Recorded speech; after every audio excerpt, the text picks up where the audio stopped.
Hai semua, Assalamualaikum. Selamat Hari Raya. Jadi pada hari ini saya nak kongsikan resepi menu raya. Pertama sekali di sini saya nak tumis rempah tumis, kemudian bawang putih lebih kurang 2 sendok. Ni saya dah siap-siap kisar semuanya, jadi senang tinggal masuk-masukkan je. Lepas tu kita masukkan bawang merah, biarkan hingga ia sedikit garing atau kekuningan dan juga harum. Lalu kita gaul rata lah. Kemudian saya masukkan halia sama 2 sendok. Kemudian kita tumis lagi sampai pecah minyak. Kemudian saya masukkan serai sama juga 2 sendok.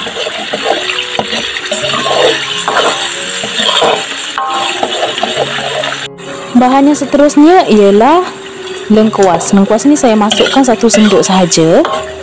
Lalu kita tumis hingga ia pecah minyak dan harum. Macam biasa bagi jiran kiri kanan depan belakang bau. Lalu masukkan gula. Ni saya tak guna gula putih, saya guna gula Melaka. Lepas tu saya nak masukkan perencah rendang. Saya guna je nama Nyonya. Ni paling sedap lah menurut saya.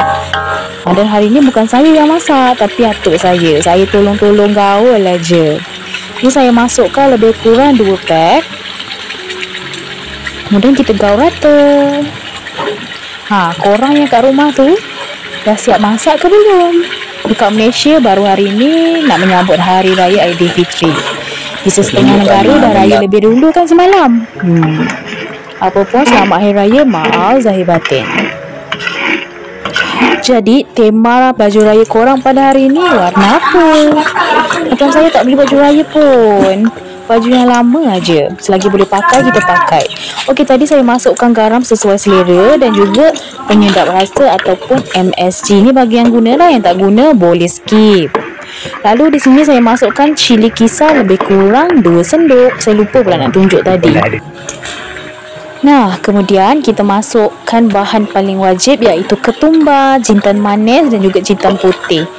Lebih kurang 2 sendok ni saya dah gaul semua. Maksudnya dah satukan jintan manis, jintan putih dan juga ketumbar tadi tu. So, saya campurkan semua sekali, lalu saya masukkan lebih kurang 2 sendok ataupun 2 genggam macam tu. Lalu di sini saya masukkan air ni. Air bukan sembarangan air, tapi air daripada rebusan daging.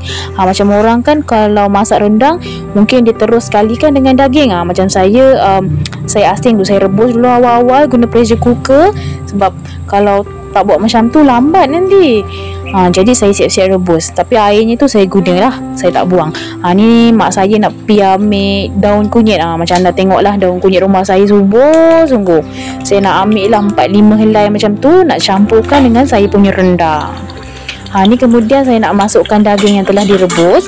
Bagi yang tak rebus mungkin boleh masukkan daging mentah lah. Tapi lama lah kalau tak guna pressure cooker. Lamanya dari pagi sampai ke malam dah dibuatnya. Kalau dah ada pressure cooker senang, 30-40 minit dah empuk dah daging tu. Ni kemudian kita gaul rata. Sebab saya faham tak semua orang ada pressure cooker. Ada orang masih lagi guna tradisional, guna kayu bakar, dengan guna dapur gas. Bergantunglah selera masing-masing. Ni kemudian saya masukkan susu cair. Saya tak guna santan. Maklumlah santan dah mahal sekarang. Jadi saya gantikan dengan susu. Susu ni pun sedap tau, tak kalah sedap. Biasanya saya masak merendang, saya masukkan dua-duanya. Santan saya masuk, susu cair pun saya masuk. Untuk susu cair tu saya masukkan lebih kurang setengah tin. Kemudian saya masukkan kerisik kelapa. Okey, masukkanlah dalam lebih kurang 1 sendok macam tu. Nak letak lebih pun tak jadi masalah. Lalu last sekali kita taburkan daun kunyit. Ada orang suka letak daun limau purut. Kalau macam saya masak rendang tak suka letak daun limau purut. Saya lebih suka letak kunyit. Sebab kalau guna daun limau purut tu bau dia kuat sangat. Saya mabuk. Saya tak suka bau limau purut tu. Jadi saya tambahkan daun kunyit, lebih harum. Lalu kita gaul rata, biarkan hingga pecah minyak, lalu siap untuk dihidangkan. Bagaimana menurut anda dengan resepi kita pada hari ini? Ini merupakan rendang Malaysia style. Sampai jumpa. Bye bye.